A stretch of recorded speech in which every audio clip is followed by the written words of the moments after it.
इतना विश्वास रखना पड़ेगा आपको। कहते हैं एक बार एक साधक साधना कर रहा था पीपल के पेड़ के नीचे, और कुछ बहनें और भाई जो है भक्त जा रहे थे, कह रहे थे एक बहुत पहुंचे हुए संत हैं और भूत भविष्य की बता देते हैं, उनके पास जाते हैं सत्संग सुनने के लिए। तो उस साधक ने कहा कि भाइयों एक कृपा करियो, बहन भाइयों मेरी, उस महाराज जी से मेरे बारे में ये पूछ के आना कि मेरी मुक्ति कितने जन्म के कितने जन्म में पाछा हो जाएगी, कितने जन्म लगेंगे मेरी मुक्ति को।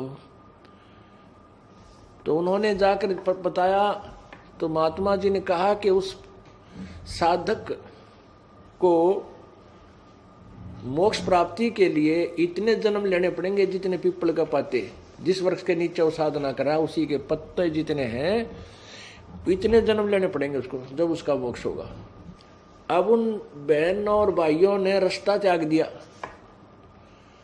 हम वहां से जाएंगे उस रास्ते से जहां पर वो साधक साधना कर रहा है, और उसको हम ये बताएंगे कि तू तेरा मोक्ष इस पीपल के पत्तों जितने जन्म ले लेगा जब होगा, कहीं उसका हार्ट अटैक ना हो जाए। इसलिए वह दूसरा साइड बदल कर दूर सी का 1 एकड़ दूरी का जान लग गए। तो साधक ने आवाज लगाई कि भगत जियो, ए बहनों सुनियो, अरे मेरी प्रश्न का उत्तर लाए क्या तुम, एक बार इधर तो आओ। तो उन्हें सोची भाई चल, हमने सोचा कि ध्यान देगा, साधना बैठा है, पर उसका तो नजर नहीं छिगवाएंगे और बतावेंगे। वो चले गए उसके पास, उन्होंने कहा कि महात्मा जी ने कुछ बताया मेरे बारे में। तो वो कहने लगे भक्त और भक्तमती के भगत जी के बतावा, हमने तो डर लग गया बताती आना। वो कहने लगा बहनों भाइयों बताओ, अवश्य बताओ, बता दो जो भी है, कोई मुझे कोई डर नहीं है, कितना समय लगे मेहनत यू काम करना है। तो उन्होंने कहा कि महाराज जी ने ये बताया है कि भाई जितने इस पीपल का पत्ते हैं ना, ये पीपल का जितने पत्ते हैं जिसके नीचे तू साधना कर रहा है, इतने जन्म लेने पड़ेंगे फिर तेरा मोक्ष होगा।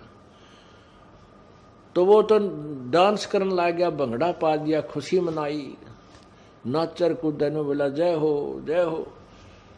वो बोले रतन तो रोना चाहिए था, बेबेर बोली रतन तो रोना चाहिए था, तू आज खुशी मना रहा है। तो वो कहने लगा बहनों तुमने ना बेरा भाइयों, अरे इस झंझट का अंत तो आवेगा, कम से कम इतने पाछा आ जाएगा।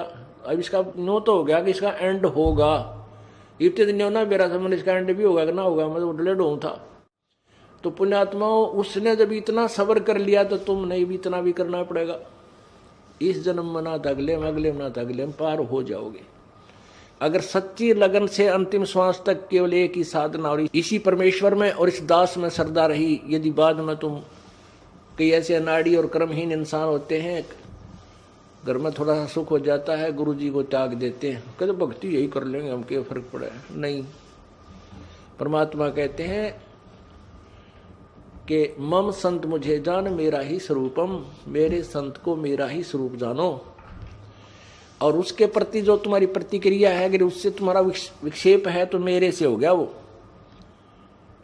अगर तुमने गुरुजी से किसी भी पॉइंट से विक्षेप कर लिया, किसी भी पॉइंट से आप उससे नाराज होकर दूर चले गए, तो मेरे से नाराज हो गए तुम, फिर यहां आ लिए तुम, या क्यों बाट देखो। तो ऐसे हमने अपनी श्रद्धा बनानी है अंतिम श्वास तक उस परमात्मा की पानी की।